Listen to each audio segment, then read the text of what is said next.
on a un marché qui est devenu spéculatif, si vous voulez. C'est vrai qu'on a un niveau d'équilibre des prix du baril, on va dire autour des 70 $, en fonction de la croissance. Quand on a une croissance mondiale qui certes va ralentir, mais bon, on est autour des 3%. Je pense qu'on sera autour des 2,5% cette année. Voilà, on pourra avoir un baril autour des 70 $. Ça, c'est un niveau, on va dire, gérable. Après, si évidemment il y a une récession, ça va descendre en dessous. Puis si on a des tensions ou une croissance forte, ça peut monter au-dessus. Là, quand on est à 120 $ le baril, bien sûr que c'est spéculatif. Pour vous donner un exemple, bien sûr, la dernière fois qu'on avait eu un tel niveau, même au-dessus, c'était lors du début de la guerre en Ukraine, donc en février-mars 2022. À l'époque, le baril était monté à 130 $.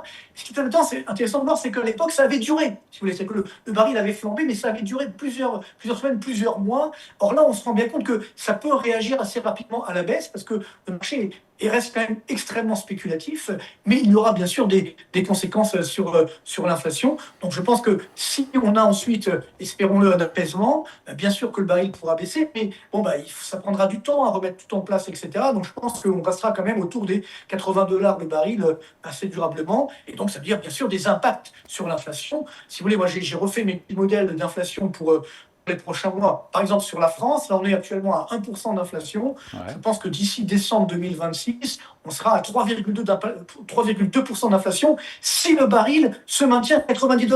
Vous voyez, donc s'il va au-dessus, évidemment, ça sera bien plus.